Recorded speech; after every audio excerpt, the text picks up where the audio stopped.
Bonjour à tous, je suis Orlane Dupont, journaliste et thérapeute. Aujourd'hui, j'avais envie de partager avec vous la question de la part de responsabilité dans une relation. Alors, qu'est-ce que j'entends par la part de responsabilité? On va prendre un exemple. Je me sens à fleur de peau, je sens que je suis en conflit avec tous les gens qui m'entourent, avec mes collègues de travail, avec les gens qui font partie de mon entourage. Même quand je prends ma voiture, je vais m'énerver avec le conducteur d'à côté. Tout m'énerve et je sens que je suis dans un système défensif, un peu d'attaque et que je vais avoir un peu de hargne en moi. Voilà, je sens que je suis un peu voilà, très agressif et que tout m'agace, tout m'énerve et que je n'arrive pas à canaliser cette colère et cette hargne. Enfin, j'utilise ce mot-là parce que je trouve qu'il parle bien quand on est hargneux, on est ronchon, on ronchonne, on est ronchon, voilà, on n'est pas très bien. Et donc dans cette relation, ce qui est intéressant, c'est que a priori, on va tout mettre sur la faute de l'autre. On va dire oui, je reprends l'exemple de la voiture, il m'a fait une queue de poisson, oui, il aurait pu mettre son clignot, oh là là, il n'a pas à me klaxonner, ou alors le collègue, ouais, mais lui, patati patata. Voilà. De toute façon, ça va pas aller. Et ce qui est intéressant dans la proposition aujourd'hui de la réflexion, c'est est-ce que je suis capable de m'arrêter un instant, de pas faire d'arrêter cet état d'être, de prendre un temps de pause. Parce que sinon, effectivement, qu'est-ce que je fais? Je fais le hamster, en fait. Je suis dans ma roue et je ronchonne. Et alors là, j'alimente, et alors ça n'arrête pas. Et puis, ça peut prendre des proportions énormes. Mais tant que je suis dans ma roue, eh bien, en fait, je pédale et il ne se passe rien. Voilà. Et donc, j'alimente, et ça augmente. Et si j'arrive à m'arrêter et à me mettre un pas de côté, prendre conscience que ce qui m'arrive, peut-être que j'y suis pour quelque chose, et qu'est-ce que je peux faire à ce moment-là pour arrêter d'être dans ce processus qui est très désagréable pour moi et pour les autres. Mais quand je me pose, je me rends compte qu'en fait, il est très désagréable finalement avant tout pour moi, parce que je ne m'aime pas quand je suis dans cette situation-là. Donc la proposition et la réflexion, c'est est-ce que vous avez déjà vécu ça? Est-ce que vous êtes déjà mis un pas de côté pour regarder ce qui se passe?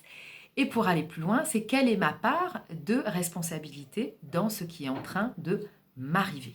Alors je vais prendre un exemple, c'est vous d'emménager, vous déménagez, vous achetez un appartement, vous louez, peu importe, et puis vous avez décidé de faire des travaux, et dedans, et puis il y a l'architecte qui est pas bien, il y a le plombier qui va pas, l'électricien, les artisans, enfin il y a rien qui fonctionne, quoi. Et c'est toujours un peu de la faute des autres parce que vous comprenez, moi, j'ai fait ci, j'ai fait ça, tout était bien, puis c'est pas parti, puis j'ai appelé EDF, puis ça n'a pas été, et puis le gaz de France non plus. Enfin, il y a toujours un truc qui va pas. Donc, je m'arrête, parce que là, je commence à partir, toujours, vous sentez que ça monte, ça monte, ça monte. Et là, je m'arrête, et je me dis, dans quel état je suis moi, et quelles sont mes croyances sur, sur ces personnes qui interviennent, par exemple, chez moi, ou dans la vie de tous les jours. Euh, je fais une digression et je fais une aparté. Je pense, vous savez, aux personnes qui ont une marque de voiture particulière. Ah, mais tout cela, c'est des gens comme ça. Nanana, ah, et puis celui-là, nanana, voilà. Hein. Ou alors, oh, c'est encore une femme au volant. Oh, c'est encore un homme. Oh, c'est encore un vieux. Oh, c'est encore un jeune. Voilà, on a tous, de temps en temps, on peut se prendre en flagrant délit d'avoir ces préjugés-là. Et donc là, la proposition, c'est de se dire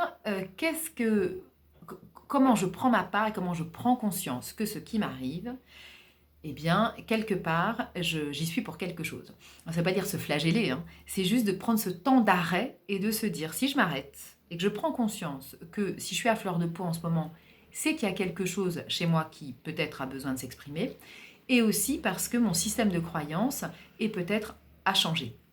Donc je reprends l'idée de l'appartement, et si dans ma tête, c'est de toute façon tous les artisans sont des arnaqueurs, parce qu'on a un exemple de quelqu'un qui nanana, vous voyez ce que je veux dire? Eh bien, en fait, l'artisan, quand il va arriver, qu'est-ce qui va se passer? Eh bien, on va pas tomber sur quelqu'un forcément de formidable.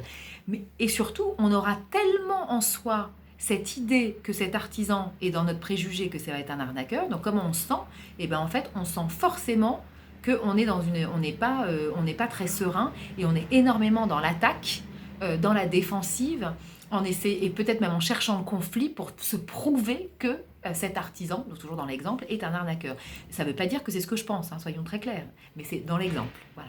Donc ma proposition pour ce soir, parce qu'il est tard là, à Paris, c'est vraiment de vous interroger sur comment vous, vous vivez dans cet état, quand vous sentez que vous êtes à fleur de peau et que voilà, vous êtes dans cet état un petit peu de hargne, de ronchonnement, comme je disais tout à l'heure. Est-ce que vous arrivez jusqu'où vous allez dans le hamster qui est dans sa roue?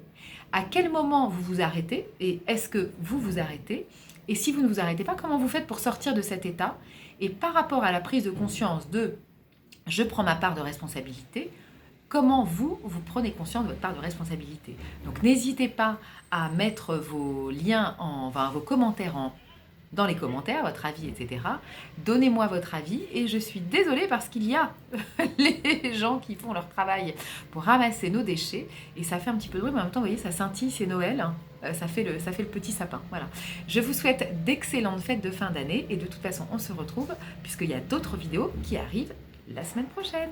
Ciao, ciao!